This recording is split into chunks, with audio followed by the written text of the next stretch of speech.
Don't get me wrong. I've been in play-by-post games where people in the UK and so they'll start playing and combat will happen, and then I'll get up and be on the toilet, looking at what's going on while I'm spending the time on the toilet, and then, well, wow, my character got his ass kicked. I'm in the infirmary, yeah, right, yeah, because yeah, but don't get me wrong. Everybody to a person said, well, if you need to take control of my character, then to progress stuff, then do it. Right. I mean, because other than that, then everybody's on pause until my guy, and when I get up, they've been going at it for 4 or 5 hours, Right.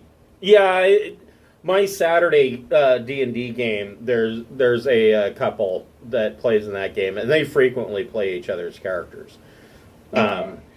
And that's one thing because they're husband and wife, and they totally get it. So, but yeah, usually I just hand wave them off. Sure, that makes sense. One time I played for Devin on this game. It's the miss jump we had. Yes. That's the one time I roll it. I'm like, oh crap. Yes. So let's see here. Kevin, are you with us? I'm here. All right, excellent. Well, welcome to Pirates of Drinax. We will be picking up where we left off last week, which is not me fixing my DM screen from my cat. But before we get started, I would like to thank a friend of the Greenwater Guildhall. These are not partnerships or sponsorships of any kind. They're just products that we really like. Tonight's friend of the Greenwater Guildhall, we would like to thank Dogmight Games. Dogmight Games makes beautiful wooden products for your tabletop role-playing games, such as dice trays, dice vaults, dice towers, wooden DM screens. They have this really cool thing called the Player Vault. All of their products are customizable, and usually when you order a customized product, it's going to take 6 to 8 weeks from time of order to reach you or to be shipped. But they do have in-stock inventory if you're in a hurry for something that you want right away. And those items ship within 1 to 2 business days from the time of order. So give them a look. And if you are ready to purchase, we do have a code that will get you 10% discount on everything on their site. And that code is just use capital letters FRIEND when you're checking out, and that'll get you 10% off your cart. If you're a fan of tonight's game, we do have a Traveler website considering the campaign via Obsidian Portal. In fact, it has a new article that just went up today. The adventure log is written in the manner of Traveler News Service articles detailing events of the entire Trojan Reach. And this was one of the cases where the player characters featured prominently in the news article. So yeah, give us a check, and if you like what you see, please give the thumbs up on that front page. We do like to see the fan likes come in. That always brings a smile to our face. So where we left off last week, yeah,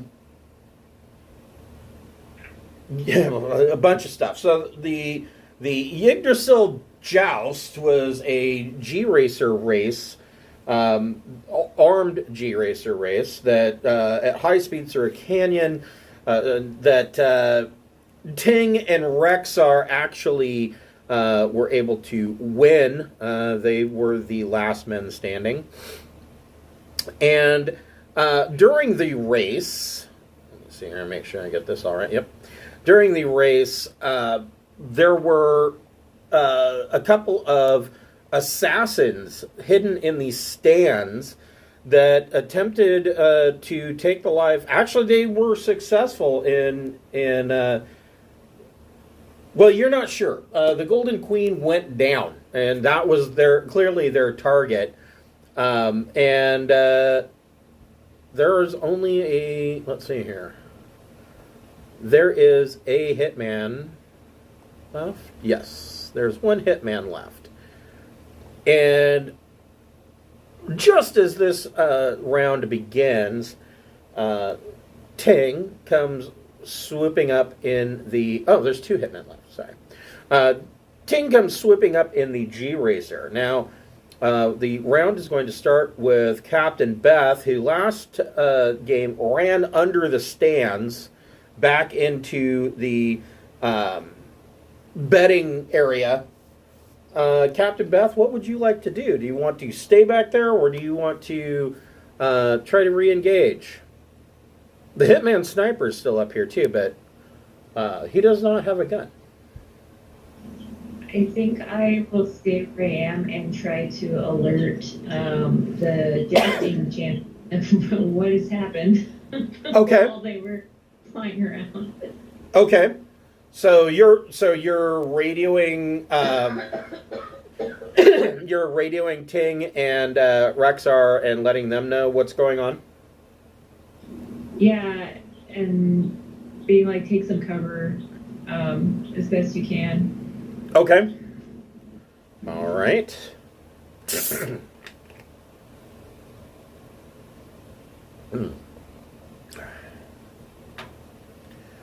Okay, so you guys get a call from Beth, or Ting, you get a call from Beth. I mean, everybody can hear it, and she's letting you know, hey, there's a situation going on here. There's been an attempt made on the Golden Queen, etc., etc. Hitman.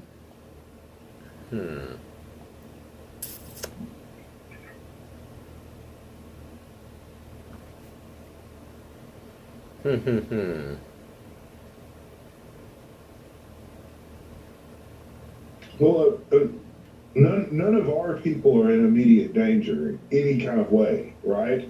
Not yet. Well, I mean, they were, but they are not currently in any immediate danger.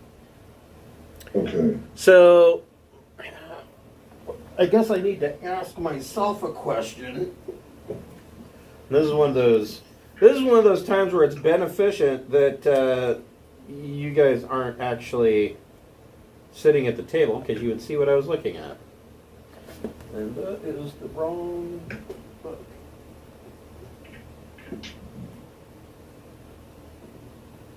Okay, don't go back in the box. Be that way.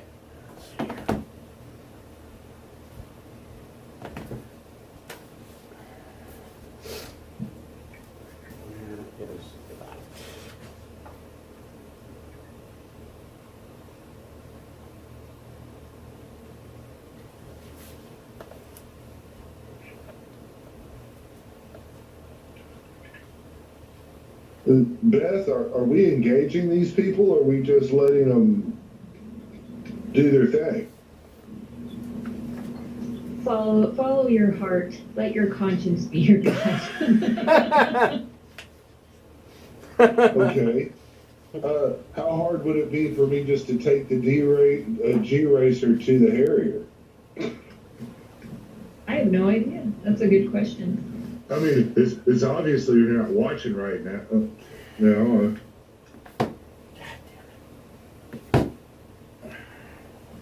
Maybe I was looking in the right place. Oh, here it is.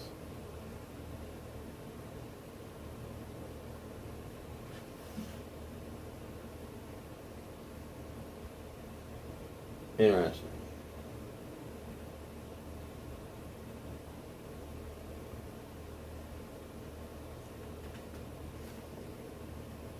Okay.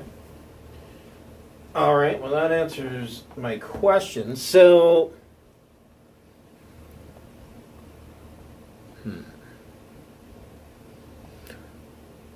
Ting.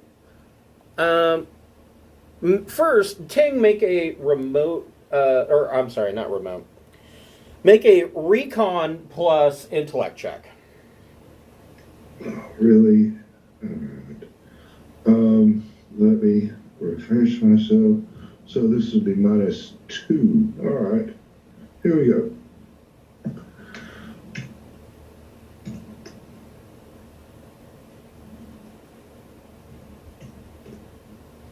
Eight. Okay.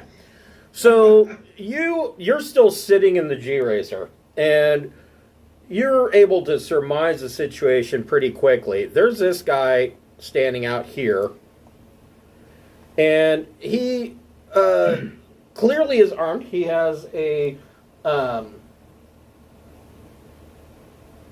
laser carbine, and you could the stands have pretty much at this point cleared of people. There are still some people running and whatnot, but most of the people have run out. And you see this guy standing there, and he's clearly armed. The weapon's in his hand. He's a clear threat, and he does something that you have not seen before. But I need to see what this looks like.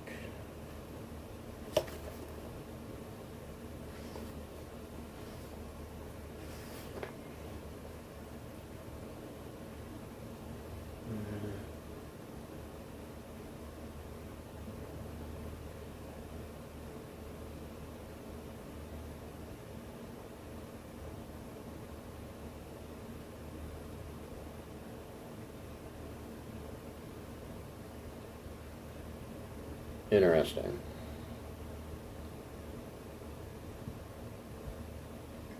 If he's not actively firing on me, I'm more than likely about to fly this thing out of here.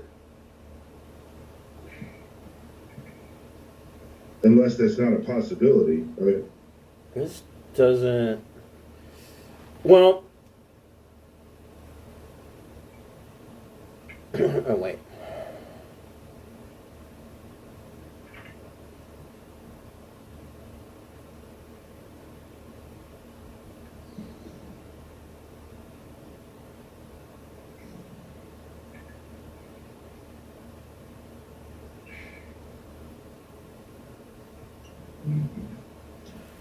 Okay, so you see this guy. He runs to here, and as he's running, you see him suddenly kind of get blurry and disappear. yeah. I want that tech. Do you need infrared to see him?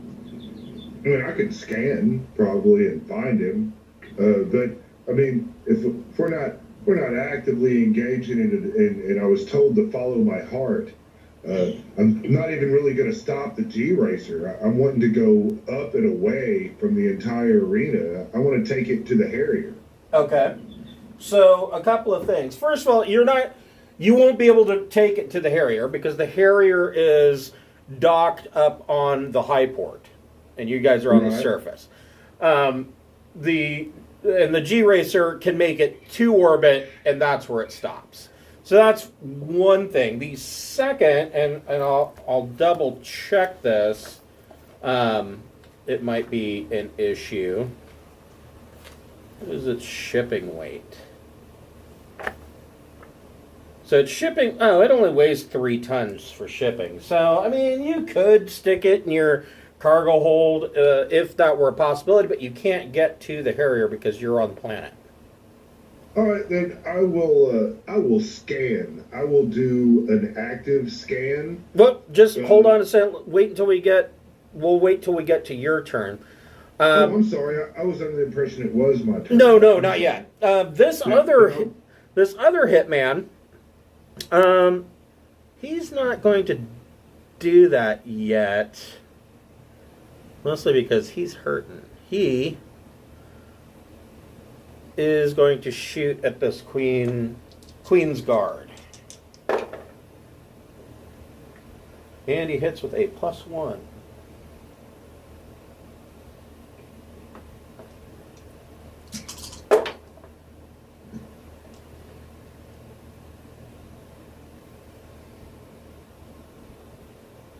And this Queen's Guard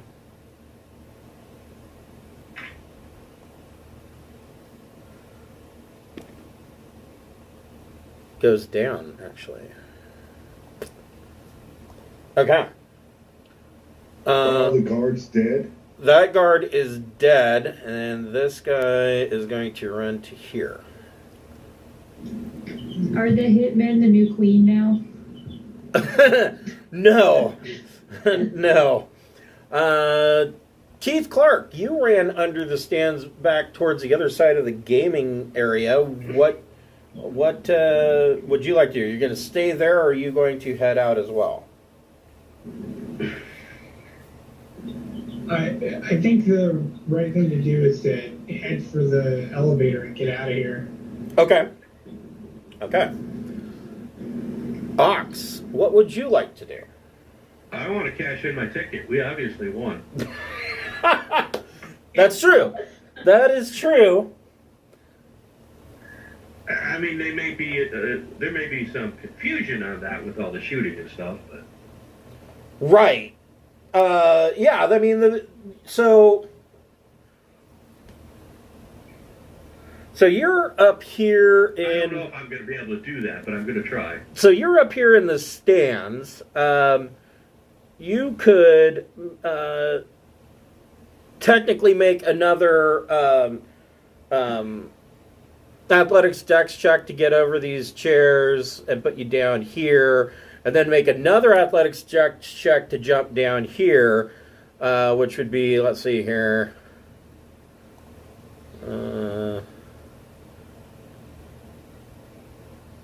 So, if just a minor action, you could get over both of these chairs and down here, if you wanted. To try. Okay. Go ahead and make... I got the sniper rifle away from the guy. I'm not going near him because these guards seem like they're pretty trigger happy with the auto rifles. Right. So I'm done getting involved. Okay. Okay, here we go. Whatever Okay. that was. Yeah, you got an 8. Yeah, that puts you down here. And you can use the rest of your... You can use another 2 minor actions to run up here. Now, when you get up into the gaming area, you see that currently the gaming windows are closed. All the people that were working there have vacated. There are security guards all over the place. Shocked, I thought. I know, yeah, absolutely baffled at this chain of events. So, Ting, what are you doing? How many guards are alive there in the Queen's area? The last report that you got from Beth was that there were at least 2 active shooters left. Or, I'm sorry, there were 3 active shooters left. But the primary suspect, the sniper, had been disarmed. Right. I think, fuck it. I'm going to just pull the G-Racer up. I'm going to ask my buddy to go ahead and open the bottom part. Okay. Yeah, and I'm going to go up over there. I'm going to pull up right above the Queen and try to get her guys to put her here on my ship, on my G-Racer. We can get the fuck up out of here, man. Put that bitch in the fucking thing. Let's go. Interesting. I've got 3 tons of cargo space, I think. I got some shipping space. Yeah. Maybe. Go ahead and make a persuasion. Persuasion plus your choice, either charm or social check. And I'm going to allow you to add +2 since you are the winners of this, and it's not like they have a whole lot of other choices. Right. Well, I mean, my social gives me +1, and then you give me the other +2 is 3, and then I've got a persuasive 1, so this will be +4. Yeah. +4. So let's roll 2d6 +4. That's a 12. Okay. So, yeah, you bring the G-Racer over, and go ahead and make a flyer grav plus dex check. Okay.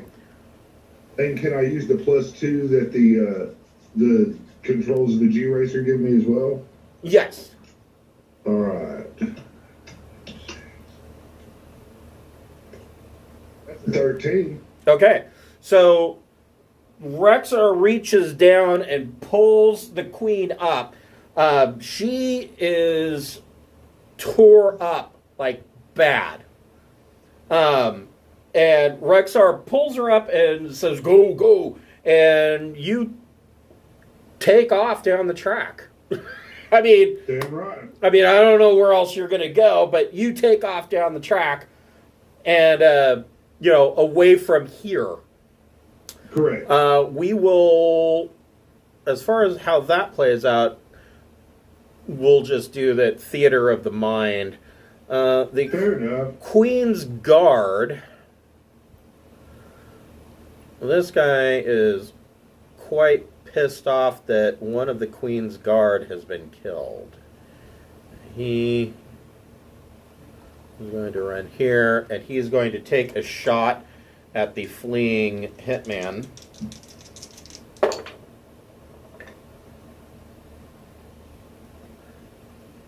And hits with a +2.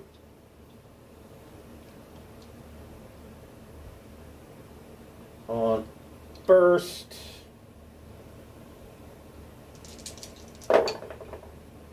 Ooh, this is not good for him.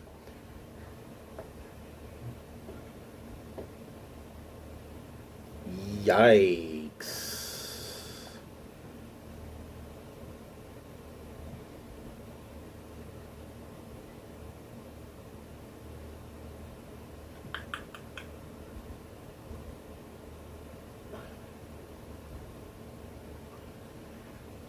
I stole the queen. This guy goes down. So this guard, or this hitman, is dropped.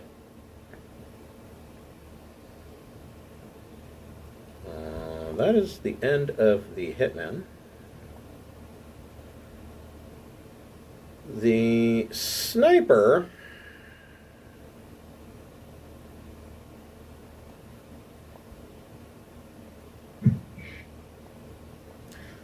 so his gun ended up on the floor over here. Yep. He, the sniper, other than the fact that he started this whole thing, the sniper has really done a terrible, terrible job. And he continues to do a terrible job. He falls, jumping over the chairs, and falls flat. He is falls prone as he trips over the chairs and makes an embarrassment of himself. Listening in on the comms, Ching Shi has been kind of listening in as you guys have been describing this combat, and she picked up that I think it was Ox who overheard one of the hitmen say something in a language that nobody understood. Ching, she overheard you describing what this language sounded like, and she replies at this point that it is Zidant. These are Shiddani assassins. Captain Beth, what would you like to do? Shit.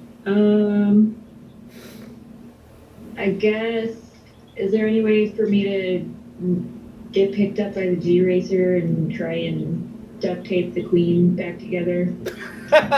Well, probably not. It's a two-seater, and Rexar is sitting in the back seat with a pile of mutilated queen on his lap. So there's probably not any room for you.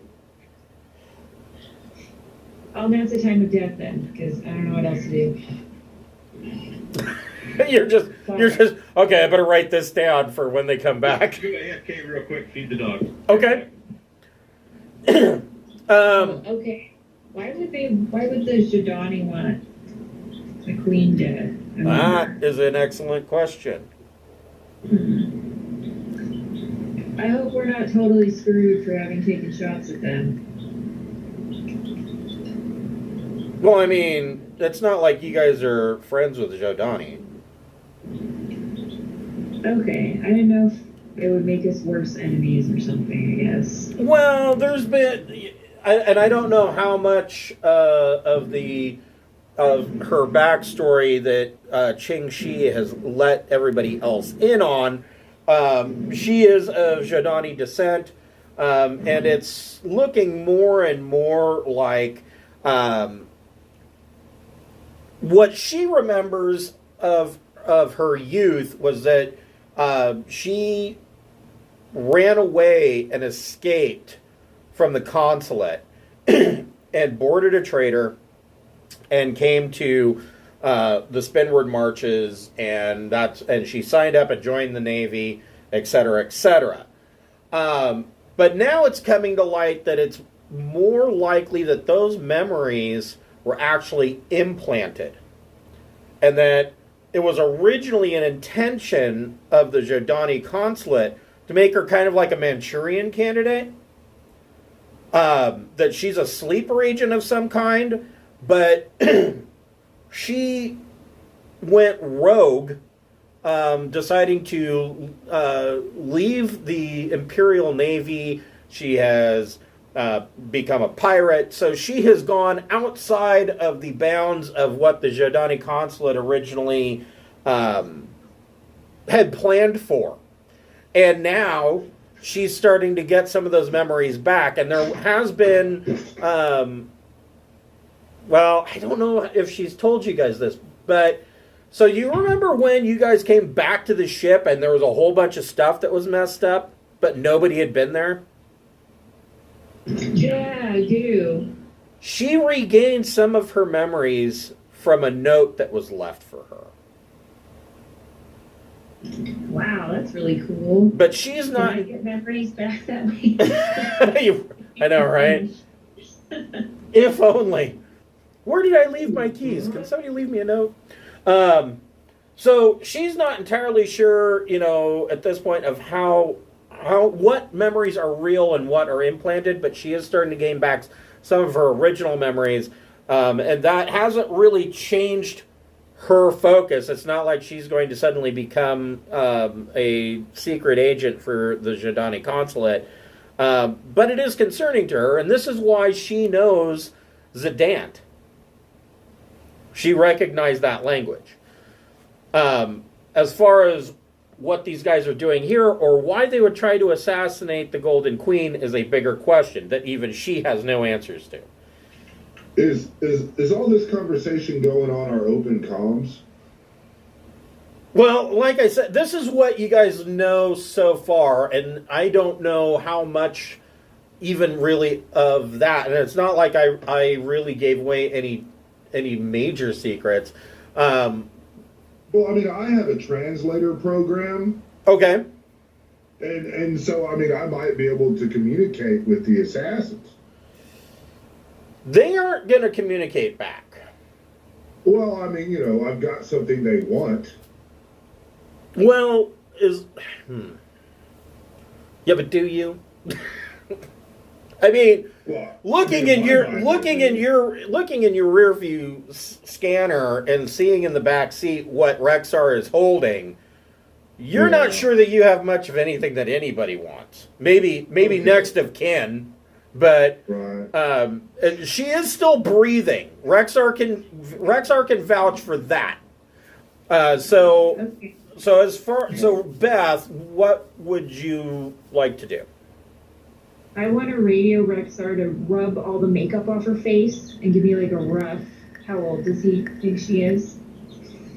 This is our last. Okay. Chance, folks. Okay. So he rubs the. I'm trying to imagine Rexar doing this. So Rexar, the Aslan, smears makeup it doesn't really come off. This is the heavy grease makeup, kind of like Halloween shit. And so he's trying to smear it off, but it's really just getting all over the place and mixing together. And he says, You gotta lick it, Rexar. Use your tongue. You know how to clean. he's going to use that rough cat tongue, and yeah. And so he says into the radio, says, I don't know, I'm guessing maybe around 40, 45 years of age. I'm not really good at gauging the age of humans, but I'm getting better. Good job, Rexar. This was important medically.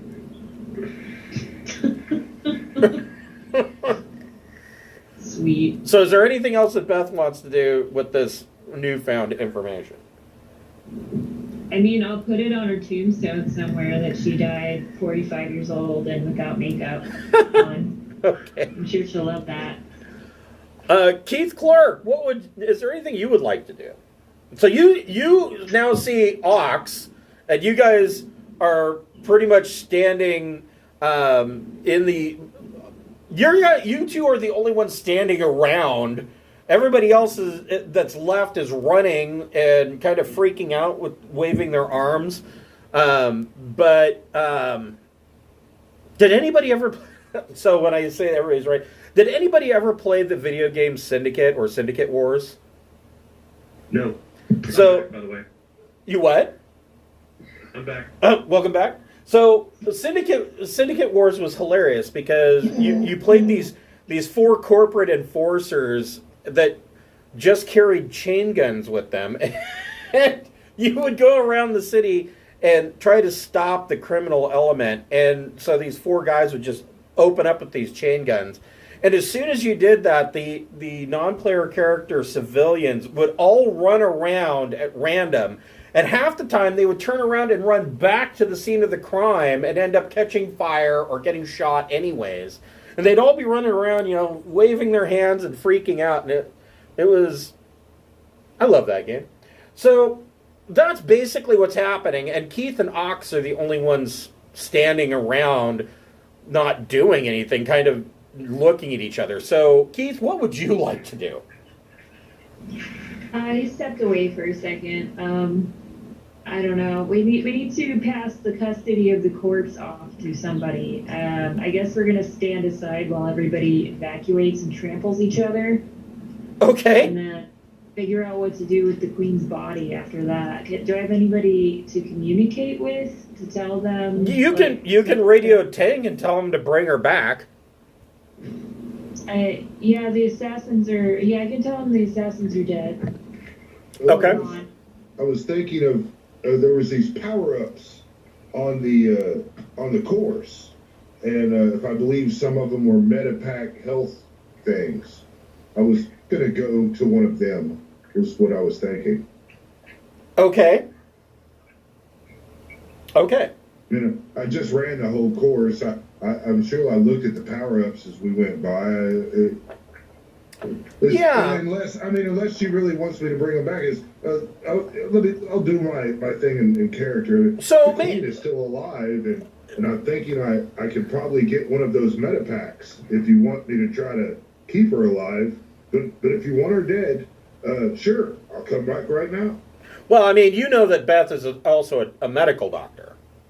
Oh, well, yes, but she's the captain. I mean, I'll let her tell me which way she would like me to go. There's not room for me on there to work on her, so give it a try. I mean, we can say we made every effort to save the queen's life, and hopefully avoid being blamed for any of this. Right. Then that's what I'm doing. I'm going to go try to get one of those medical power-ups that were supposed to be out on the course for us. Okay. So Rexar pipes in on this. He's like, "Oh, we better do it fast, guys. There's a lot of blood coming out of her." Ox, what would you like to do?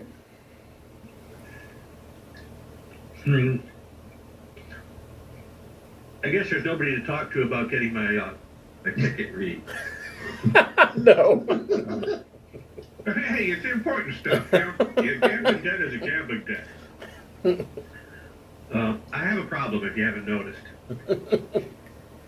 I'll head out with the rest of the crew then. I'm keeping the ticket though. I'm going to get paid one way or another. Okay. So, Ting, make a make a flyer grav plus dex check. Okay.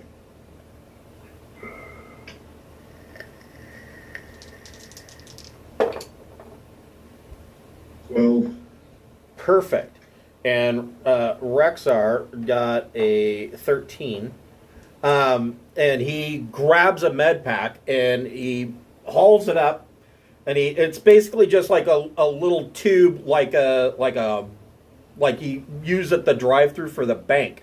And he opens this tube up, and inside is a med pack with a built-in computer. And he's not sure what to do with this, so he just straps it to her arm. And it gets a 9 to help her. She gets 2 points back, which isn't enough to rouse her, but she is at least going to be stable. And he's trying to pull, additional stuff out of this med pack and bandage and whatnot. She's at least stable. She's not going to bleed to death anytime soon. Wow, way to go.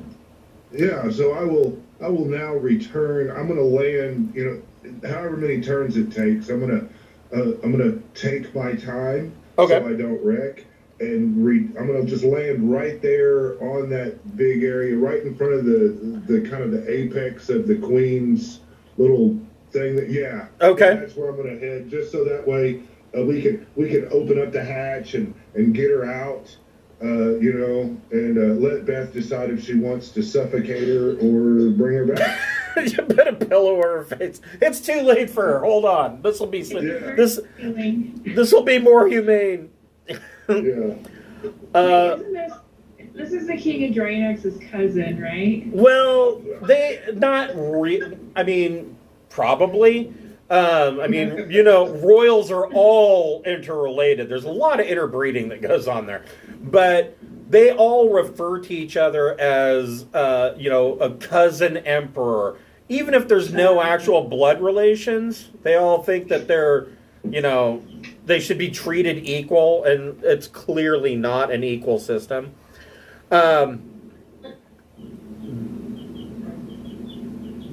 This Queen's Guardsman, who has done a good job so far, is going to turn around and shoot the sniper. And misses wildly. The sniper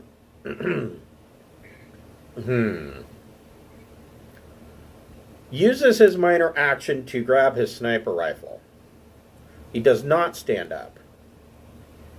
He is going to shoot at the Queen's guard with his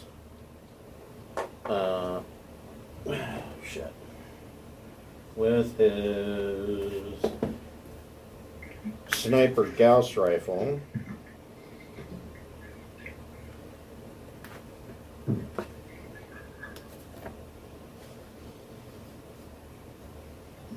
Which I was completely unprepared for. I didn't think this guy was going to make it this far.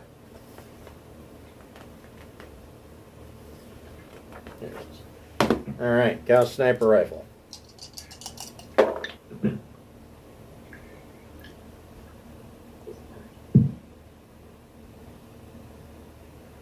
And he hits with an 8.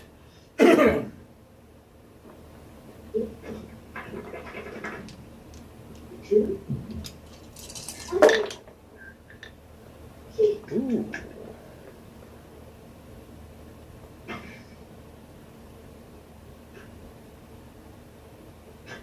Ouch. Here. No, Nacho. It's okay, David. I know you were trying to. Let's see here. That's, whoops.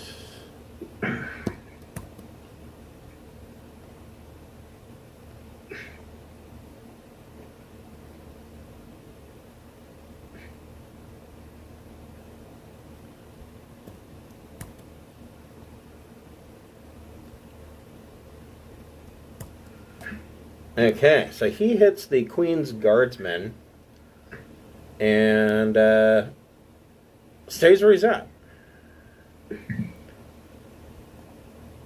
Captain Beth, you know that Ting is on his way back. What do you want to do?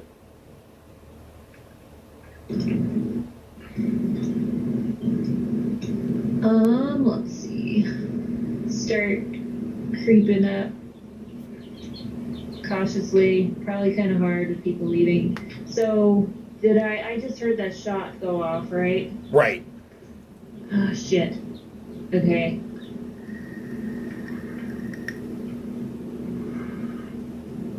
I can't really see them from where I am, though. Right.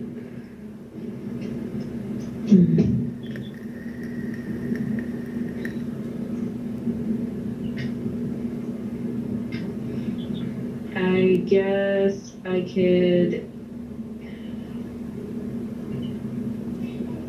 Can I use this thing at all for cover? Sure. Or is it lower down? Yeah, if you hug this wall, you can definitely use it as cover.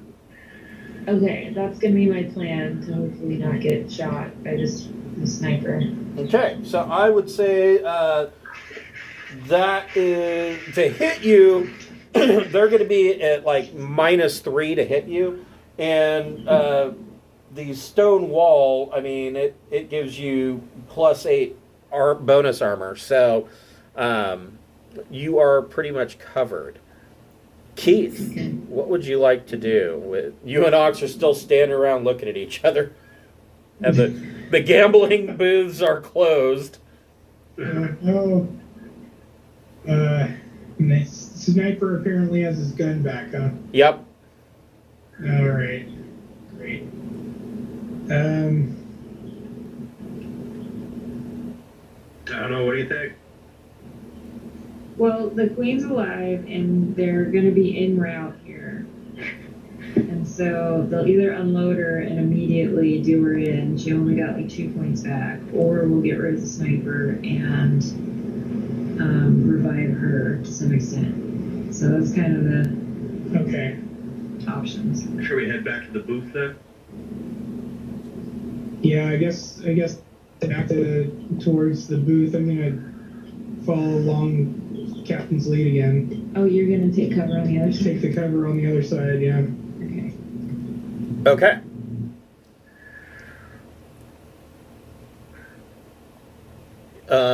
You doing the same thing, Ox? Yes. Okay. All right.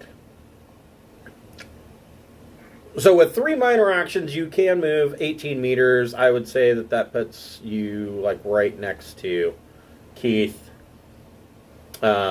Ting, make another piloting plus, or flyer grav plus dex check.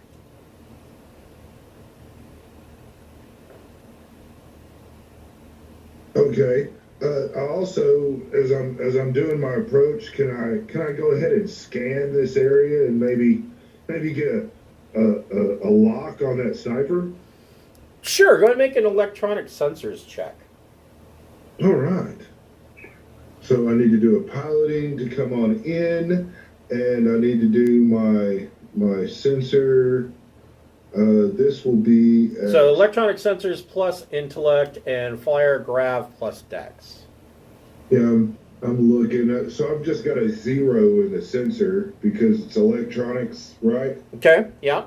And yeah, so that'll be. This is just going to be a straight up roll. It looks like, but it's still something with a 9, and then my awesome piloting skills. I guess because I'm chaining, I have to take a -2. Is that right? Yes. All right, so this will only be +2 then, which is a 6. Yeah. There you go. Okay. So.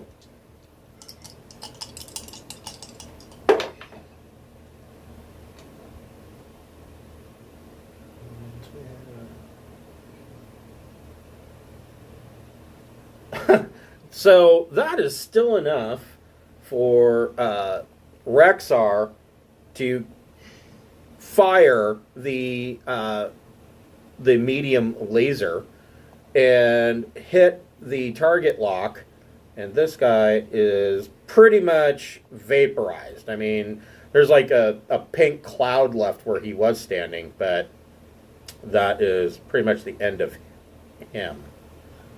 That's not mashed potatoes. That's rice. Right.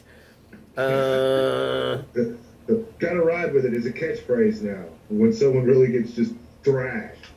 1, 2, 3, 4. The Okay. backstory on that is she got on a train to have a meal, and it was like a catered tour of the train, and they served this prime rib and stuff, and she went to take a bite of her mashed potatoes, only to realize it was rice.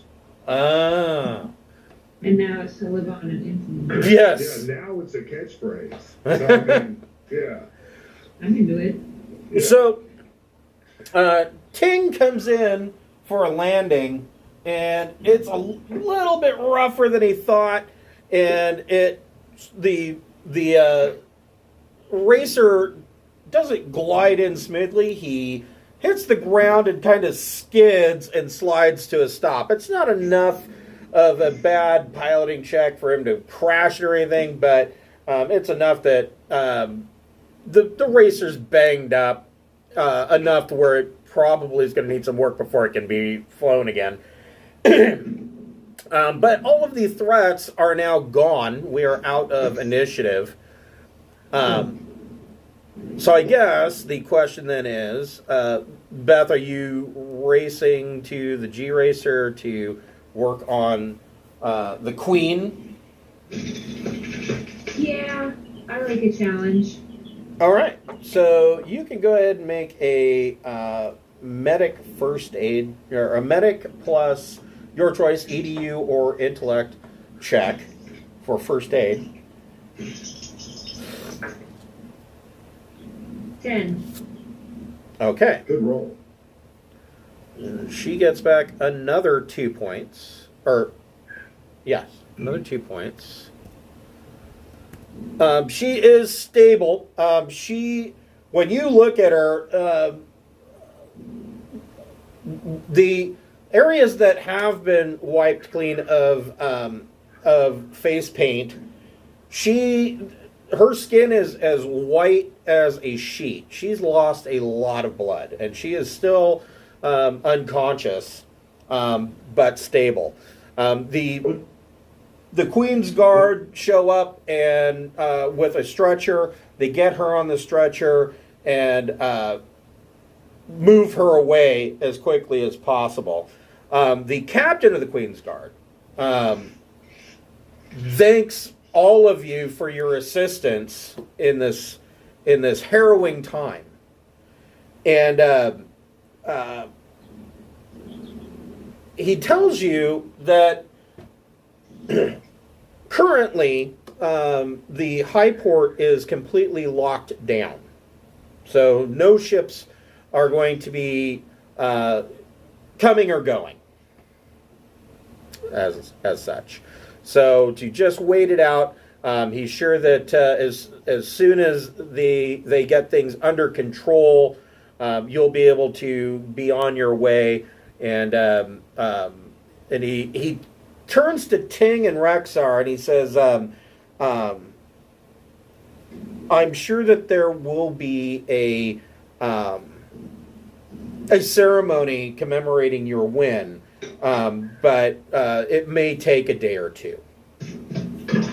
Yes, well, can I at least get preferential treatment in the markets? I would like to conduct some shopping and prepare to have our ships hold loaded up so that way we could turn a juicy profit in the next port. Well, he doesn't see why not. You can use your newfound fame and clout as champion of the Yggdrasil Joust to your advantage, sir. No, that's very kind of you. I definitely will take you up on that, and I'm sure Captain Beth will also appreciate it. But I'm speaking for her, and she's right there. So yeah. So how do we get the bet repaid? That's what I want to know. So when you ask that, he says, "Oh, not to worry, that will be repaid as well." And he says, "Between between us, I am going to highly recommend that a bonus be paid due to your heroics." Righteous. So We didn't even have to do anything illegal, really, this time. Ting, make a. See, you got computers. Yes. Do you have anything like a decryption program or anything of that sorts? Of course I do. Okay. So make. I have intrusion software that is bandwidth 2 TL11, and it's all hooked into my Neuralink, which it's a higher tech and more complex thing than a. But do you? I can manipulate. Oh, go ahead. But do you have decryption? Decryption? Correct. No. Okay. I do not. I have intrusion, and I've got some protection, some security software, and then I have the computer skill itself at 2. Okay. Go ahead and make a electronic computers plus either your choice of either education or intellect. This will be +3 as I'm using my education. Okay. And of course, Boy. you can add your any bonuses you get from your Neuralcom. Right. So that'll be 2. So I'm looking at plus 5 total. 9. Okay. So you have further decrypted information on that cargo load of Anagathics. You find that the cargo load is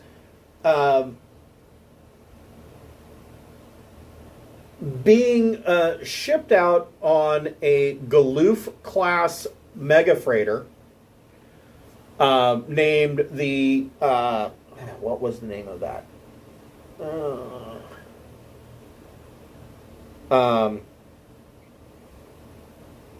The Isaac Anthony. Now, Galoof class mega freighters. I mean, you can easily pull up data from your ship's computer. So it's not like there's any hint about the size of this thing. So I will just go ahead and show it to you. Just as soon as I learn how to say my alphabet again. Having a hard time today. Here it is. So this is a Galoof class mega freighter. 30,000 tons. And is the cargo currently on this mega trader, or is it just slated to be loaded onto the? It is not only is it loaded on, but it left earlier today. Fuck. So it's got a 1 week head start, and it is a Jump 3 vessel. So the downside is that it is taken off. It's got a 1 day advantage on you. It's got a 1 parsec head start on you because the Harrier is only Jump 2. You also learned that it has 2 escorts with it. One is a Ritchie class escort. The other is a what is the name of the other one? Here is the Ritchie.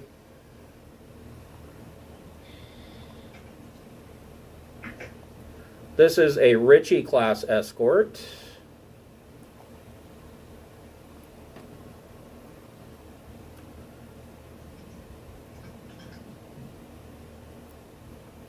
And then there is now I'm probably going to screw up this name, the Ulfhednar class escort carrier. that is also escorting this ship. How big is our ship again? I want to say. I think it's like 88. I want to say it's like 200 tons. It's a 210 ship. Yeah. Richie's missile bay is bigger, is twice as big as our ship. Right. Okay. So the escorts severely outgun the Harrier. And I mean, even the Harrier has a very long-range weapon and very good stealth stuff. I mean, in theory, we can stay far away and kite most because we have extreme range nuclear laser. Am I correct? well, the Harrier has been upgraded. It has a triple turret with 3 missile racks in it, and all the missile racks are armed with nuclear missiles. So there's that. Right. In one turn, it can fire 3 nuclear missiles in a volley. The And what's other the advantages. extreme range gun. Well, the other advantage is that it does have a particle beam barbette that is accurate and high yield. So, I mean, yeah, you've got that going for you. But, I mean, it doesn't stop. I mean, the Galoof itself, I mean, it has just a ridiculous amount of hull points. But I'm sorry. not all is lost. You have the shipping course and manifest. And I will show that to you just as soon as I find it. We just got to catch up to it and land next to it. Of course, I'm sharing all this information with the crew. Whoever's got a computer will be getting, some kind of file uploaded to them, Right. in the crew. It'll definitely go back to the Harrier. So the course that it's taking, of course, it starts at Yggdrasil. It is moving down the Sindalian main, and at Noricum, it is going to. It is scheduled for wilderness refueling, and then it is jumping to Palindrome, where it will allow shore leave, and is scheduled to be at Palindrome for 2 weeks. Is it jumping? I mean, is it doing like a J3 each time, or is it trading along the way? It's doing some trading along the way. It is scheduled that at the end of each jump 3, it's scheduled to be in port for 1 week. But it is scheduled to be in Palindrome for 2 weeks, and from Palindrome it will then move on to Realgar and further into the Tobiah subsector. Right. Okay. So our I'll see how that- last chance is Palindrome. Right. Okay. So an alternate idea, if we end up not being able to go after it, is to sell the tip about the tip off about where the ship is going, what's on it, to some of the pirates on Thieves, maybe might be interested. That's right next to Palindrome. So if we can get to Palindrome, or we can get to Thieves at the same time, we're going to get to Palindrome at the same time. Well, I was talking about like a message, like. Well, we can't send a subspace message faster than we can travel. For We might be able to get with the shipping boats. Don't the little shipping boat lanes have like J5 messages? Well, for 1,600 credits, you could send a message to Borite and have your pirate crews. Yeah, we do have some ships in reserve. That would be worth it, even if we catch up to it. Okay. Then the question is do we want to try to go participate in all that, or is this going to be like a George Foreman grill? We set it, forget it, and see how it cooks out. Wait till all the grease falls out the bottom. Yeah, and just see what's left. We might lose our fleet. But I don't know what it's gonna be like on here, like if they'll let us go in time or not. So we should definitely send a message to our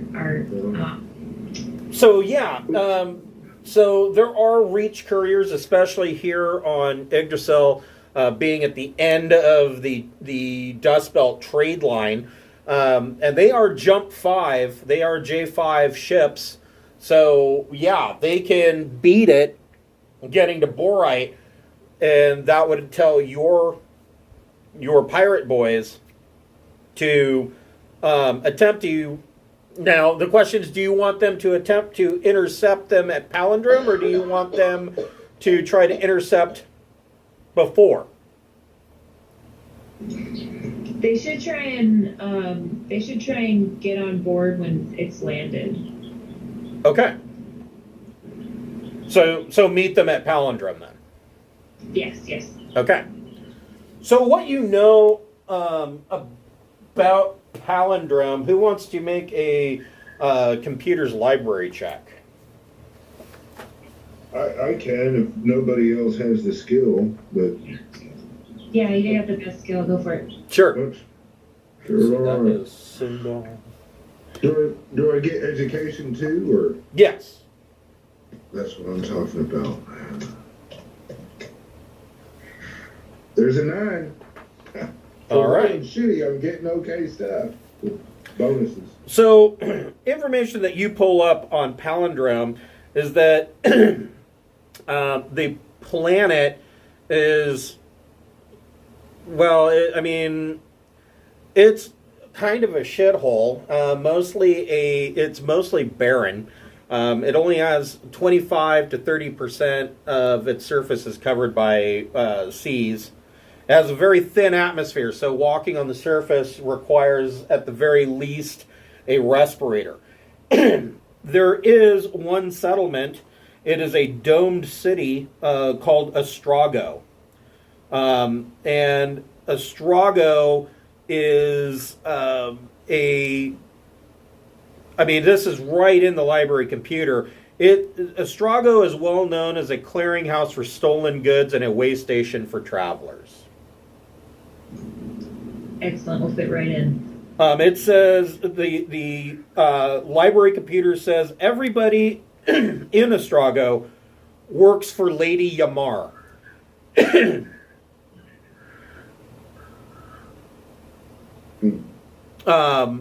And basically all of Astrago is owned by Lady Yamar.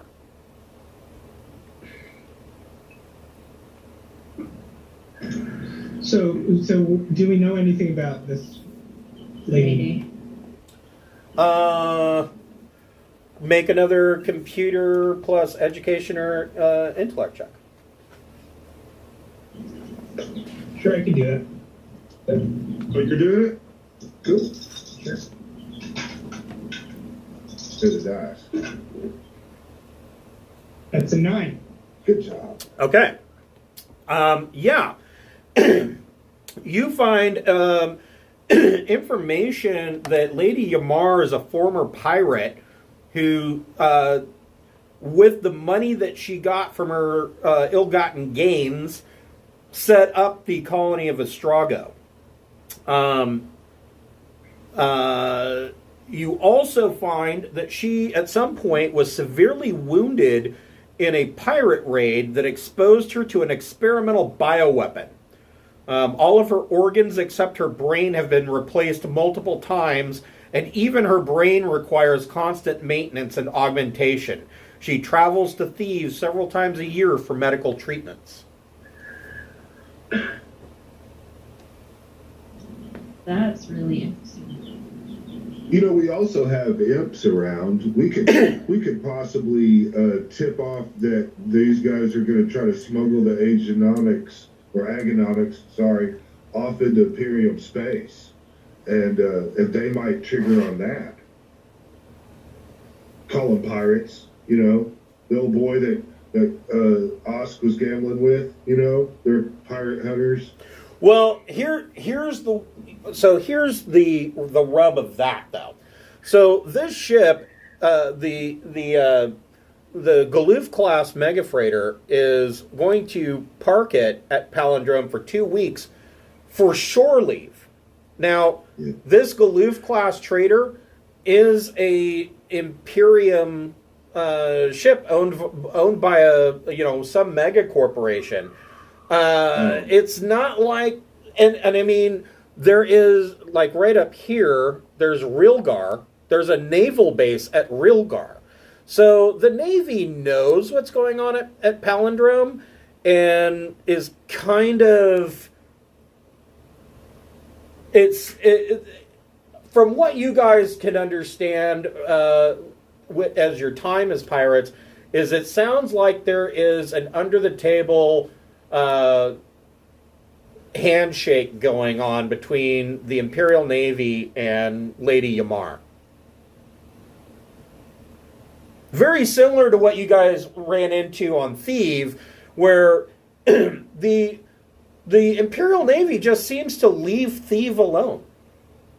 Yeah. Everybody knows that Thieve is a pirate hold, but the Imperial Navy might jump in and might conduct some actions out in the outer belts or the Oort Cloud, and then leave. They never make any attempt to stop what's going on Thieve.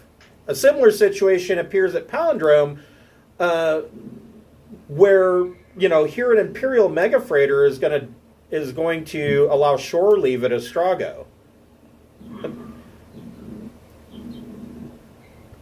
So contacting the imps may not get you anywhere. Yeah. I see where that's a stupid idea. The only other thing I got to think that I can contribute to a game plan would be, maybe doing the math and seeing if we could get a bladder to hold extra fuel, and so maybe we could try to just try to figure out a path where we can skip out on a lot of those jumps going along that trail and maybe just shoot straight off to, what is that, Salif there? If we could just, maybe make a straighter line to that. So, here, what I was saying earlier about doing prep work for tonight's game is that it really depended on the direction that you guys wanted to go on. I already thought, I'm like, you know what? I bet they're going to want to buy a fuel bladder. So, a fuel bladder, and I already did the math, you could purchase a 21-ton fuel bladder that would take up like 2 tons when it was not in use. On here. 8-35. I swear I didn't hack your notepad. I know, right? Right, no. I just kind of started laughing like, yep, I was right. They're going to want to do that. Or did I? So the fuel bladder.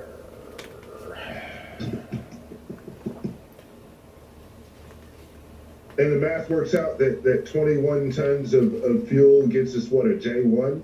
It gets you an additional J1, yeah. Oh. So we'd have to double up on that to get to J2. Correct, and you don't have the cargo space for it. So you could effectively make a jump 2, and then immediately make another jump 1. Well, that lets us take off from like Tyr, straight up to Salif, and then do the same thing and kick right over to Thebe, or we can take a shortcut. You know what I'm saying? Right.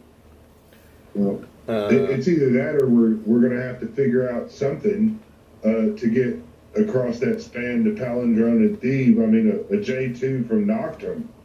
It's not, that's a J3 jump. So we'll have to make that adjustment anyway, even at the end of the Dust Belt. Right.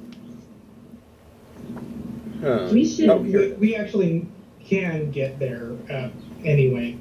We know about a refueling station right next to Noricum. Okay. Yeah, they know of there is a pirate refueling station between Noricum and Thebe. Right. Okay. Well, that's useful information that I did not have. We should figure out how much we're getting paid from the whole adventure we just had. Yeah, we just saved her life, man. With Yeah. Ingenuity and excellent piloting skills and witty banner. So, a collapsible fuel bladder, a 21-ton collapsible fuel bladder, will run you 10,500 credits.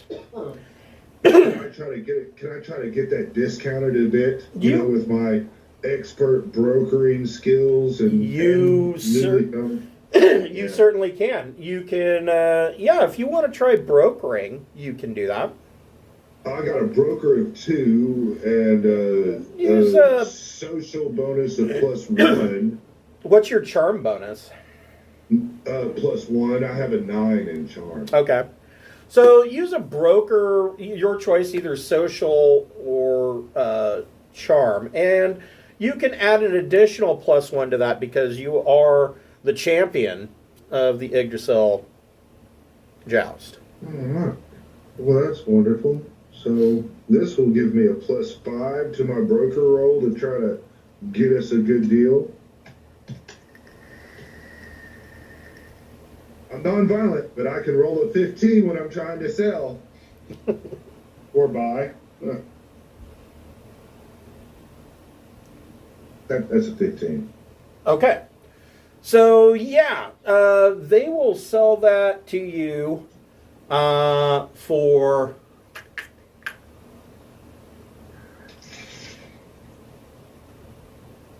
They'll sell you the collapsible fuel bladder for 9,000. Yeah, Captain. I think I found a coupon that was listed in the white pages that we could get. Immediately, that's an order. Yeah, I clipped that coupon and scanned in the little information there because I'm a thrifty shopper. Thank you. Excellent brokering skills. Thank you. Yeah, just remember when we start shooting guns, I'm not your guy. Right. And where'd it go? There it is. So, as was discussed earlier, and I don't know if you guys have the money for this, but Keith, there are dock facilities here. If you wanted to, there is still enough room, even with the collapsible fuel bladder. You could convert permanently 4 tons of cargo bay to a medical bay. So a medical bay consumes 4 tons. It will cost 2 mega credits, though. So that's 2 million. I don't know if we have that, unless that's your face. Wait. Oh no, we're fine. I can pitch in half of that. Okay. I can try to negotiate a bargain. Yeah, if you want to try to negotiate, go for it. Let's try and get a bargain and see if we can save any of them. Looks like another 15. Jesus. Oh shit, way to go. They will sell it to you for 1.2 million. So 1 mega credit, 200,000 credits.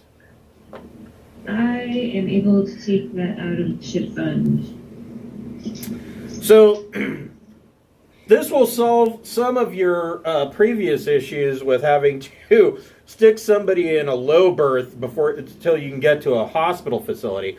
So the medical bay can support treatment of 5 patients so long as 1 medic or auto doc is present. So it doesn't have an auto doc yet. You could add one later. You could also add a cryo bay if you wanted, which might be advisable if you intend on using the slow drug. But at least you have a full medical facility so that if Captain Beth needs to do surgery, which, there's been at least 2 times where some surgical need was done, you don't have to be using the dining room table for surgical matters. Sweet. Why does your common area smell like iodine? Why doesn't yours? Yeah, why doesn't yours? We eat a lot of shellfish, okay? So, the Harrier will be in dry dock, having this done.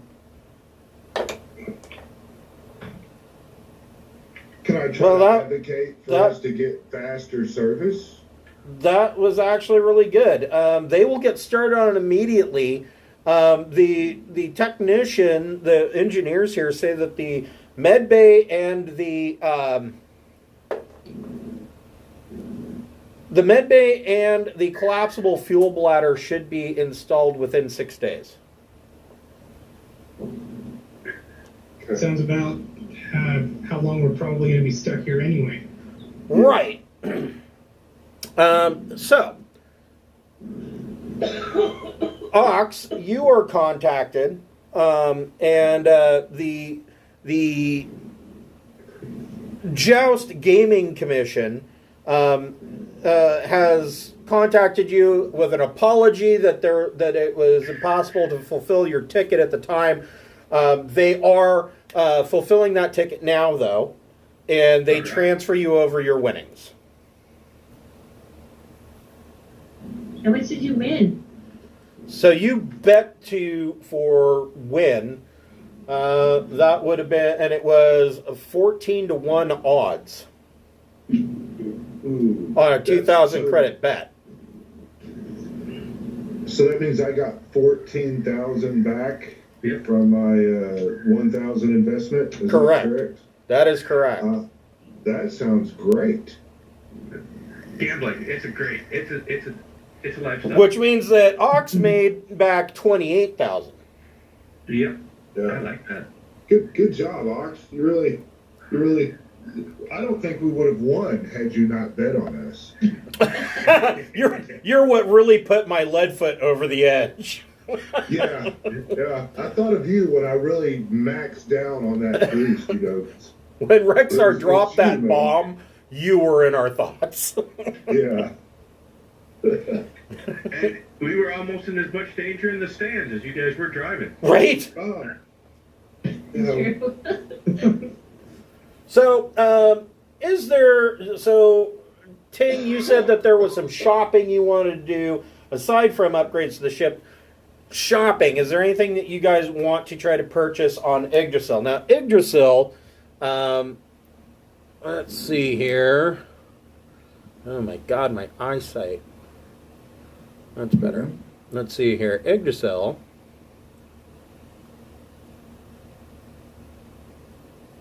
Looks like Yggdrasil has a tech level.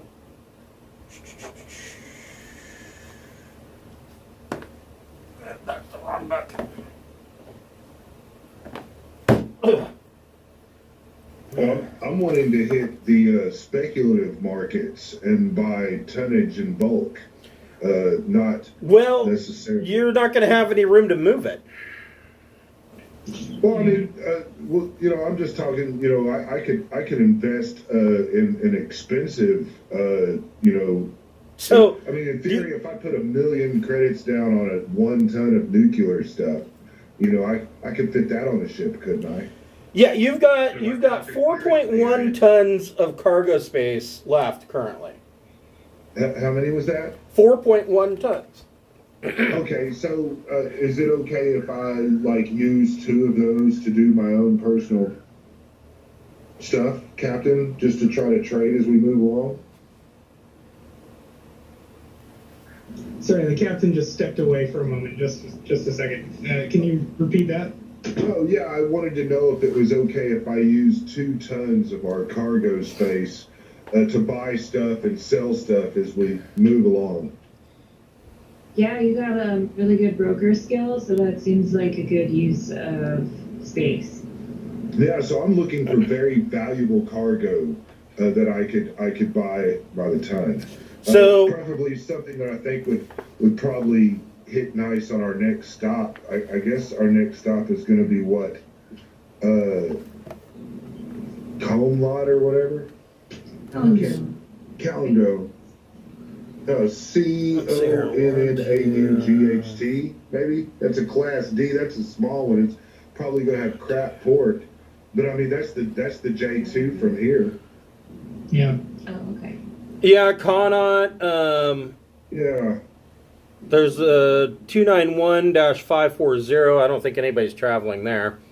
No.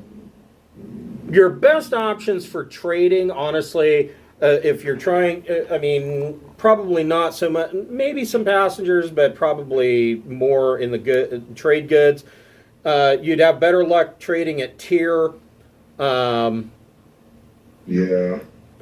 Maybe Tick Tick, Asus,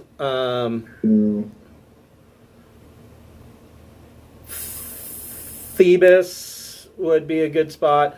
If you wanted to cut up the way you were saying before, Salif would be a good spot. And Ox actually has a contact on Salif. A friendly contact, somebody that he met in his adventures crossing through the area. The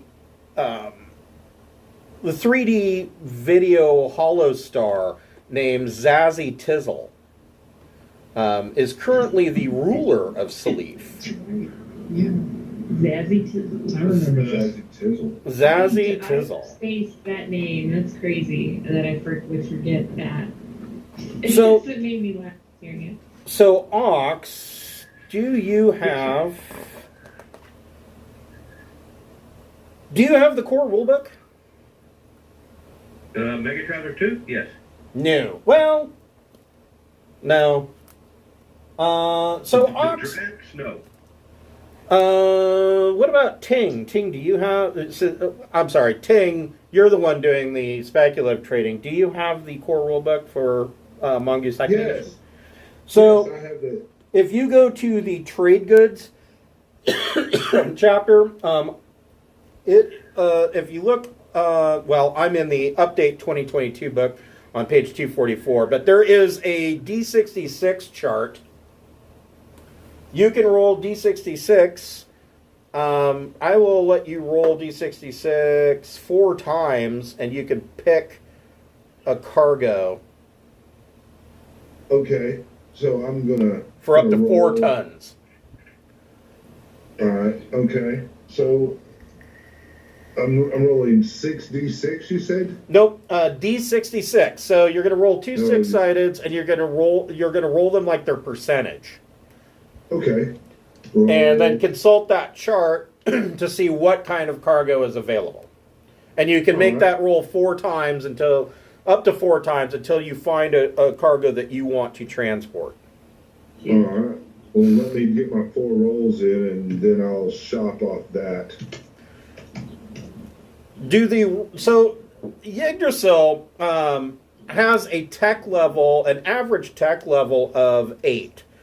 They do have some advancements in certain areas, like their medical is clearly more advanced. But what you're finding on your shopping trip is that pretty much their average tech level is actually lower than what we use in real life today. It's more like the 1980s tech level. So they're selling a lot of Apple Newtons and Yeah. So is there anything that you got that Ox, Beth, and Keith want to go shopping for? Up to tech level 8. Yeah, I don't need anything in that tech level. Hey, look, a new wrench. It's like, We got good food here, but yeah. not Yeah, some really. food would be useful. We should celebrate. Yeah, we did good. okay. So I've got industrial robots at 400,000 credits a ton base price. Looks like. Okay.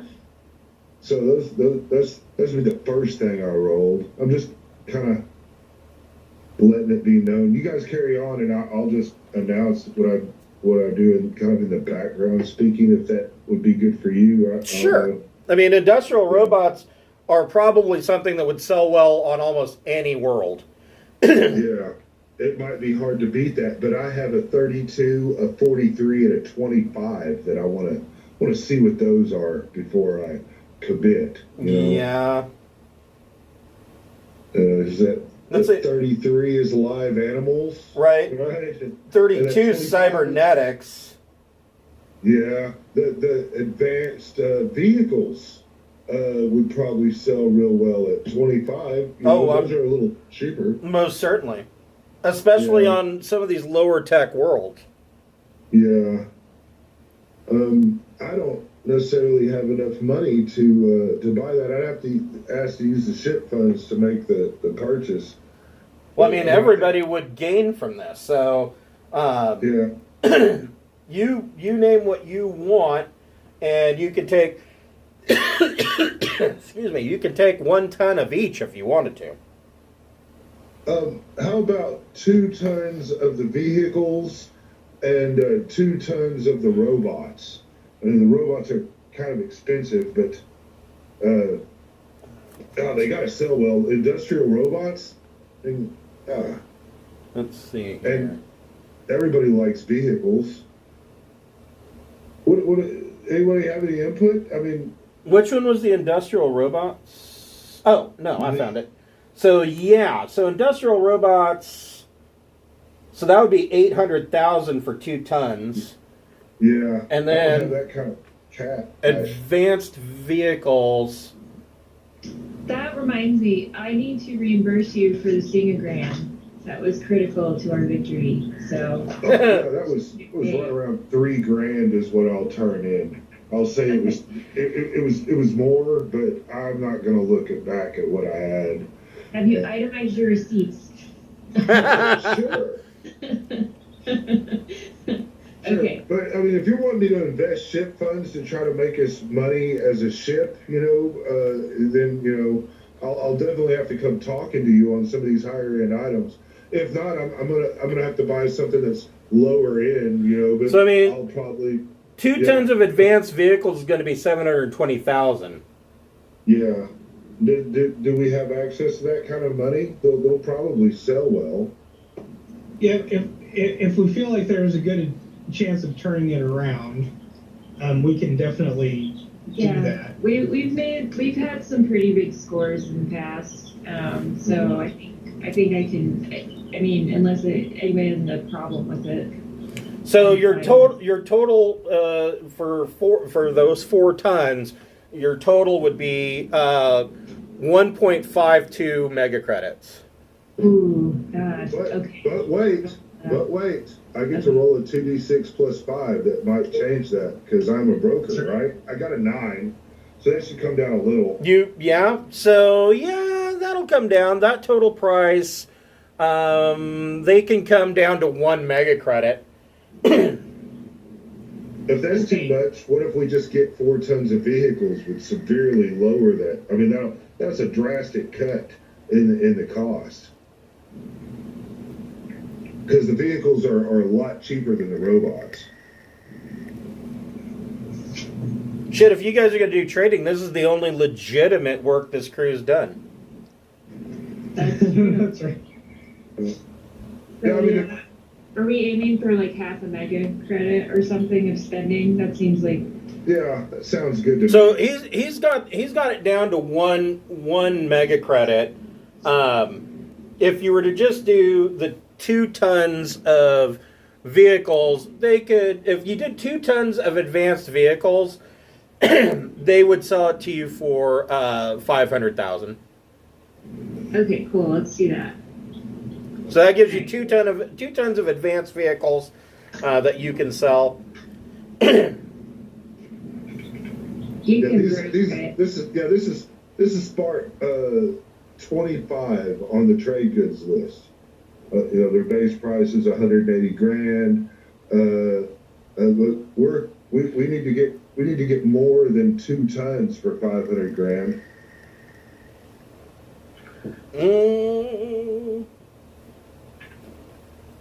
Let's see here. Their base cost is 180,000 credits per ton, and I rolled a 9, so in theory I would be able to Yeah, get... they'll give you 3 of them for 500,000. So you can get 3 tons. Yeah, that sounds like a wonderful deal. Way to go, math, while we're writing Yes. down this stuff. Yes. Yeah, rules lawyer. No, that's fine. But, yeah, all right, so we'll go ahead and add that, and I will get out of the way so other people can play. So to let you know what these are, these are ground cars. Hold on here.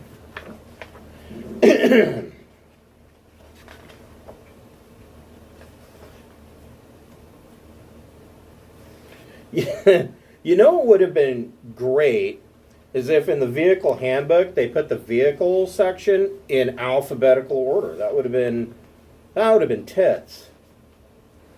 Nope. It's by some odd random roll. Yeah, I mean literally, it's like completely random. There's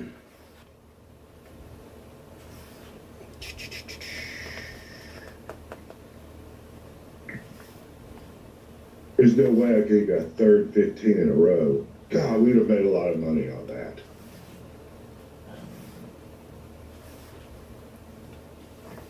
Here we go, ground cars.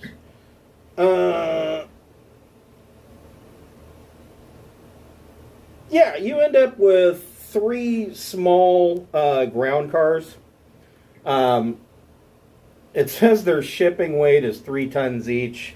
I find that highly speculative. I mean, these are kind of like they're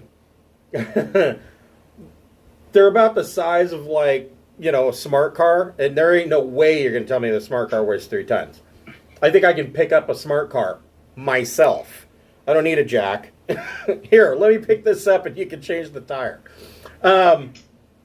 So yeah, these things are, you know, 1 ton each. They're small, you know, 2-person vehicles, and but they like it says, they are advanced. They have some good sensor packages in them, self-driving. These are high-tech models. Wonderful. Yeah. So, towards the end of the week,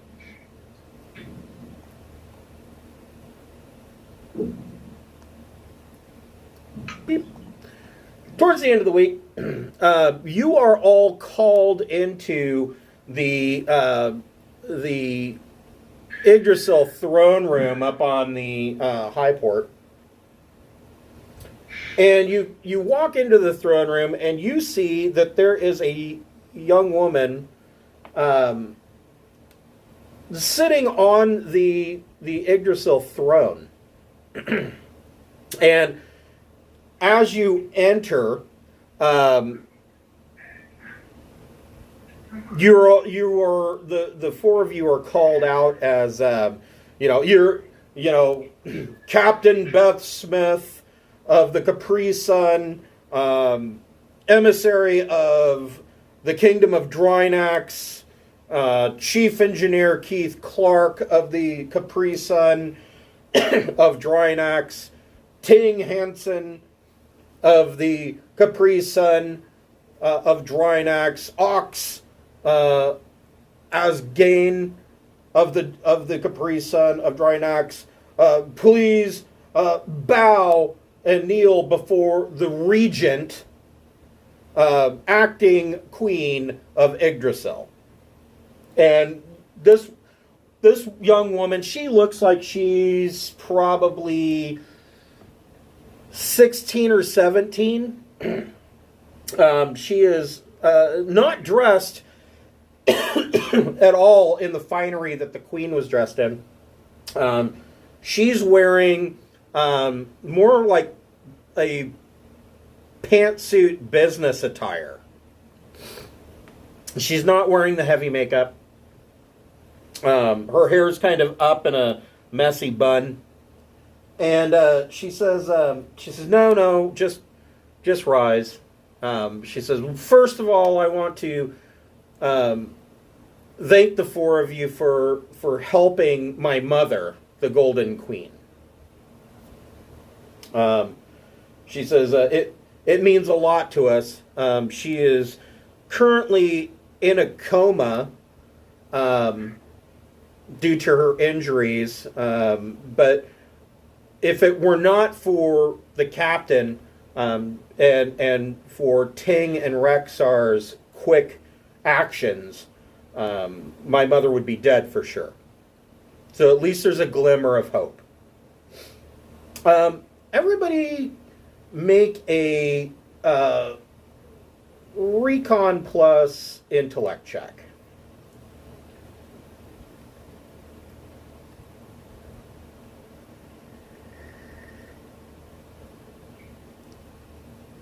Are you guys there? Yeah. Okay, sorry. None. Yeah, I got a 6. Okay, I got an 8. okay. Just a moment. No problem.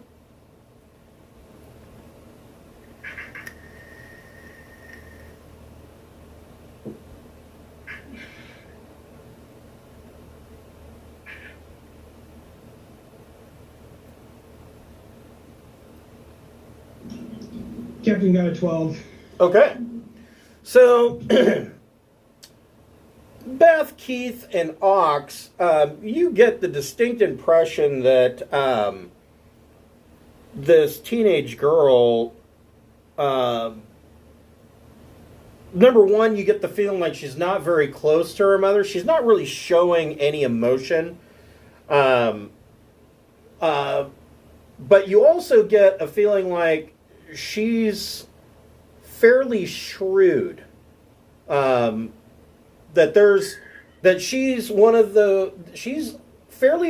appears fairly intelligent, and she seems like somebody who probably has plates spinning on top of plates, spinning on top of plates. There's a lot going on with her. And she says, but thank you for saving my mother. She says, due to your heroic actions, she says that in my stead, in my reign as regent of Yggdrasil, I have considered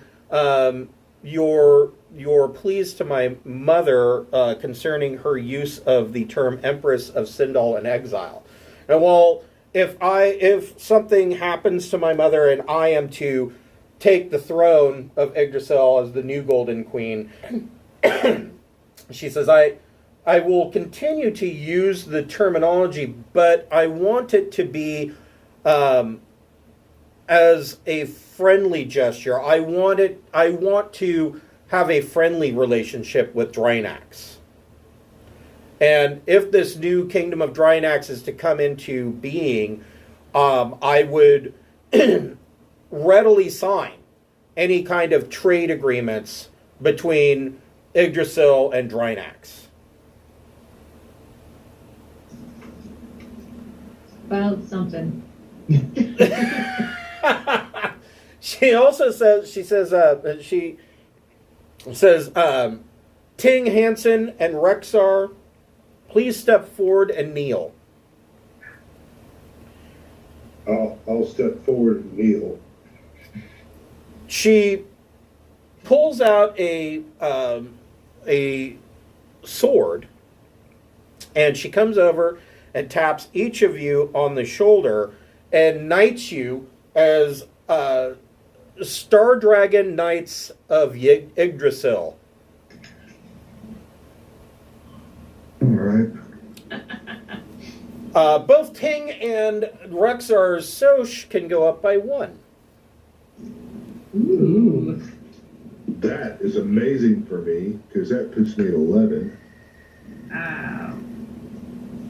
Yeah. You need to sell the shit out of those vehicles. That's what I'm working on. We just need to save the queen a couple more times. Get me up there real good. Can you please repeat that title, Star Dragon?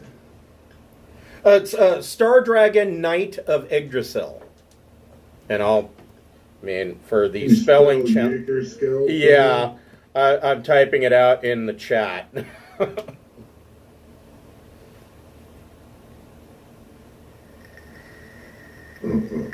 This chat.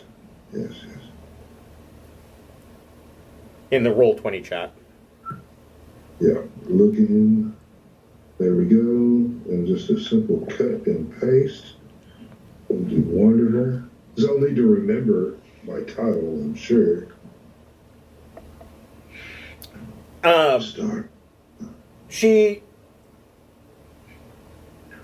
knights Rexar and Ting, and she comes over and she pulls she kind of pulls Beth aside. And she whispers so that only Beth can hear. And she says,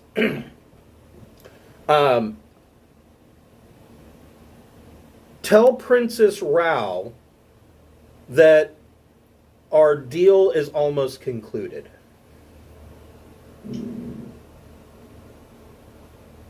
I'll pass that along.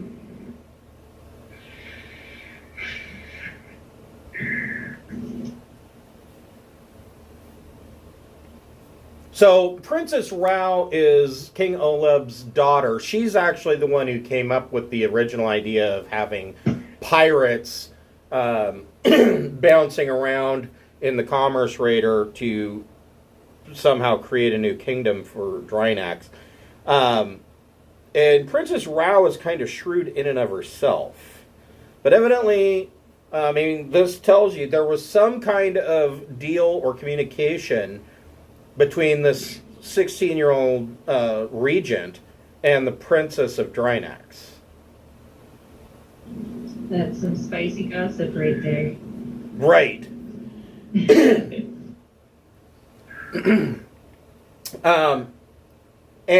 And the regent tells you, she says, you of course are welcome to stay in the palace on Yggdrasil as long as you like, and return at any point that you like. She says you are considered friends of Yggdrasil as well as its knights. And she says, but should you request to leave, I have cleared your ship for departure, should you be ready to leave. That is excellent. So we can get going in like 6 days then, I think. It's been a few days, right? Yeah, it's been 6 days. Oh, okay. Let's blast off.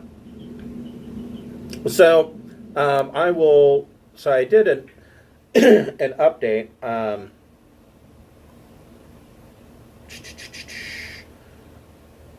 Let me find it.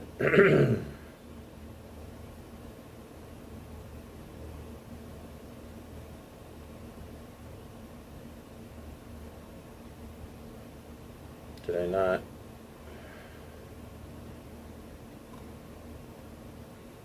There it is. So, in the future, when I do a handout for ships, my goal is for them to all be in this format, so all the information is on one page. This is the stock Harrier class Commerce Raider. Updates to this are that from the stock cargo, not including the fuel bladder, that you would have 25.7 tons of cargo space, because there is a med bay there now.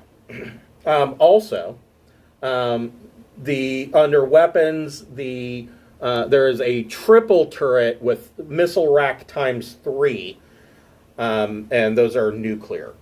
And then you, of course, have 12 nuclear missiles in storage. Thank you. That's very helpful. So I just thought this was a better format because everything's on one page and Yeah. just ultimately makes it easier. Something else that I was looking at. So the particle beam barbette is accurate and it is high yield. Oh, the ship also has fire control /2. So accurate means that it gives a +2 to the roll. Fire control, if it is used, if let's say Rexar's shooting, and you're not using fire control for the missiles, he can add another +2, so that's a +4 on top of everything just for the particle beam barbette. And high yield means that any damage that's done by the particle beam barbette, any ones that are rolled are automatically counted as 2s.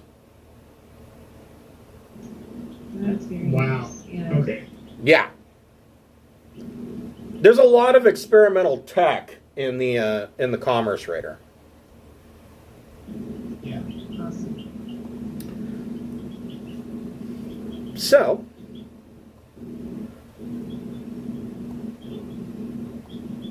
chirp, chirp, chirp, chirp, chirp, chirp. Oh, sorry. No, I think it's amusing. I like it. Let's see here. Where did that I'm map? chowing down.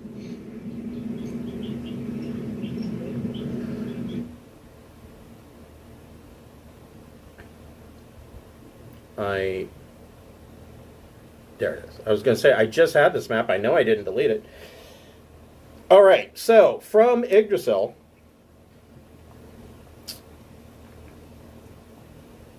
where are you jumping to? You have enough fuel to do 3 jumps. Or, well, excuse me. You have enough fuel to do one J2 and one J1. So pick 3 hexes of where you want to jump to. So from Yggdrasil, you could jump to Connaught Yeah, there's really nowhere to go right away. Yeah. right away. Well, I mean, you could refuel. If you did a jump, well, no. What I would do, if it were me, I would jump from Yggdrasil to 291540, wilderness refuel at the gas giant, and then do a J2 to Janus here, and a J1 to Caldos here, wilderness refuel, jump 2 to Tyr, and you could try to sell your advanced vehicles at Tyr. That is almost exactly what I was thinking.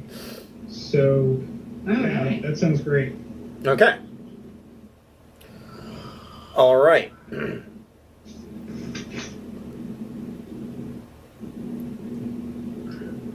At Connaught, who wants to make an electronic sensors plus intellect or education check? I got 2 sensors. Does anybody? It beats me. You know, We didn't have those on the streets. yeah, I can listen to comms and stuff. Damn it. Ox is our stray dog. Yeah, pretty much. I got 6 altogether. I did terribly. We rescued a cat 2 years ago from a rescue shelter, and she had moved up here. They found her on the streets in L.A., but none of the shelters down there had any room, so they moved her up here to Oregon. And it's really funny because she's got some really weird tendencies. You're like, yeah, that cat grew up on the streets of L.A. like if you acknowledge her and you go, hey, Piper. She doesn't usually meow. She will literally do, like, the head nod. Like, you know, the Latino head nod, like, hey. And she also, she will go into the garbage can and steal, like, candy wrappers and then sit there and chew on the candy wrapper So we'll wake up in the morning. My wife has a crippling butterscotch disc addiction, and we'll find wrappers all over the living room floor. But yeah. So, what'd you get on your roll, Beth? I rolled snake eyes, so I got 6 altogether. Oh. Not good. Yeah, not so great. Well, let's see what we can add to that.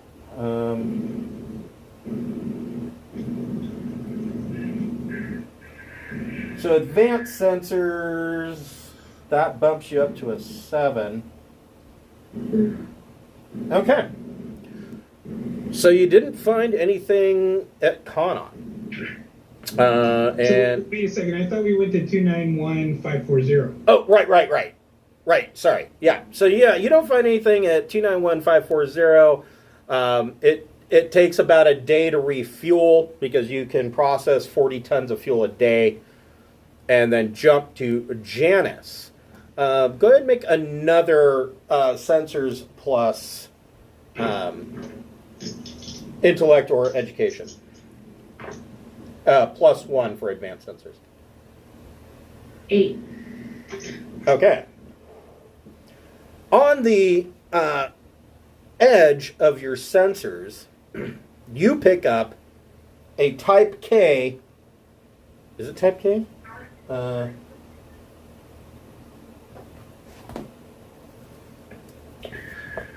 safari ship. Safari. It immediately comes up.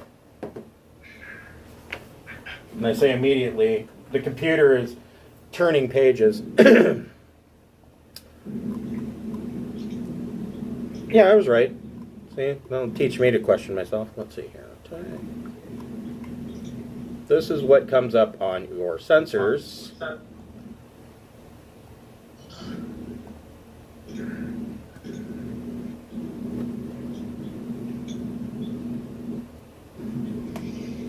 And it is registering as a ship name. Its ship name is the Trojan Ranger. I know, right? Yeah. Snicker, snicker, laugh, laugh. Nudge, nudge, wink, wink.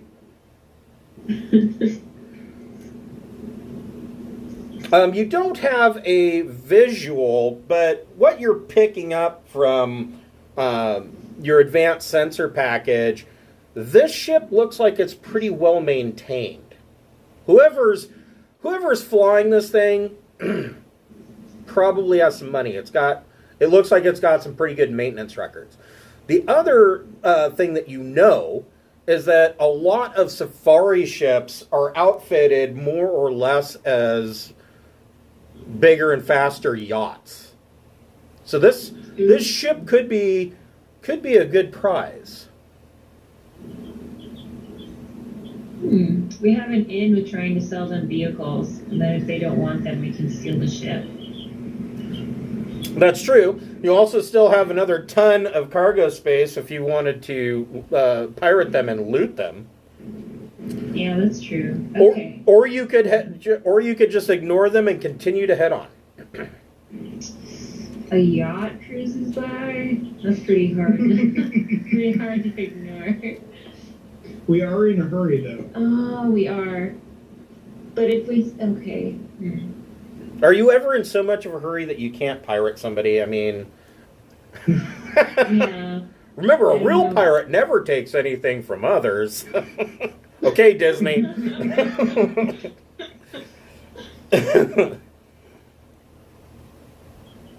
They might have, at the very least, they probably have people we can kidnap. Yeah, that's right. Yeah. The steward roles on prisoners is not a very high setting. Right? I can serve gruel all day long. Their dorky ass name makes me really want to just steal from them for some reason. They've only got a thrust of 1. I mean, we can have our way with them. Yeah, the Harrier's got a 6 thrust, so Oh, jeez. it's not like they can outrun you. I think. Well, we can all come up with ideas on how to pirate them and then enact them on the next session, right? Yeah. A whole week. Time to have our minds come up with stuff. Yeah. Have the gears turn. That's what I was trying to think of. Yeah, that works perfectly well.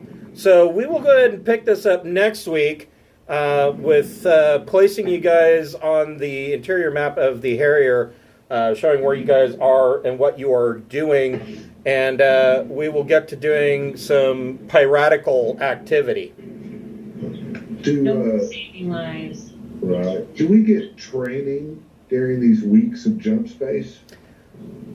I'm going to say, so I use a milestone method of, I use the XP rule, point rules out of the Traveler Companion. I am going to say that you each get, all four of you get 1 XP point.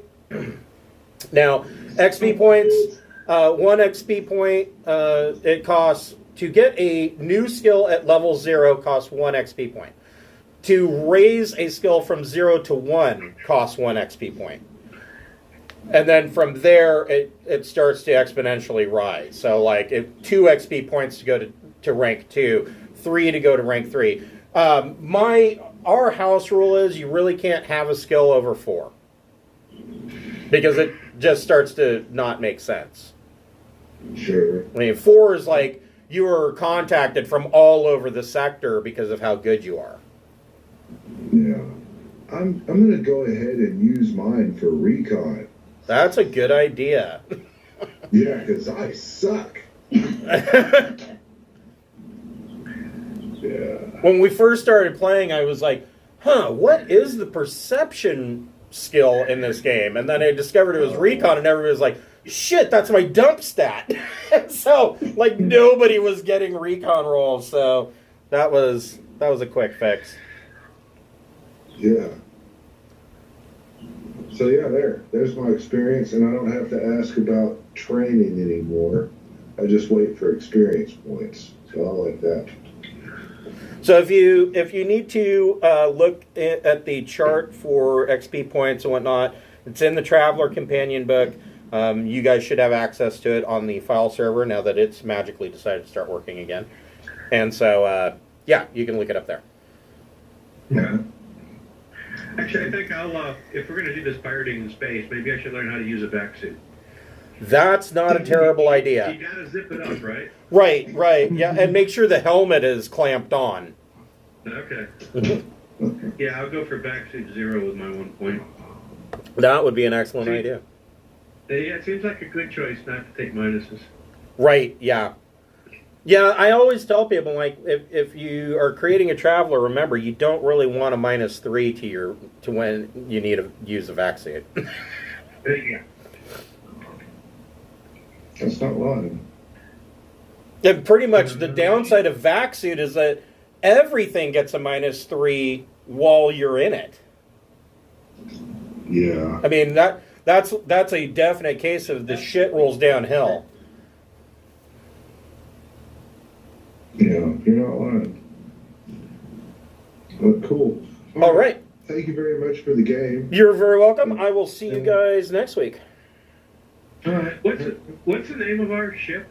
So they named it the Capri Sun, and the reason for that is that they replaced the cargo scoop on the front with a breaching tube, and so it's like sticking the straw into a Capri Sun. Oh, Capri Sun. Okay. Yes, yeah, Okay.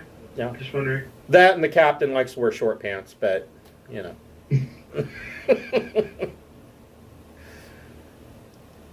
All right, I will see you guys next week. Good night. Thank you. Have a good night.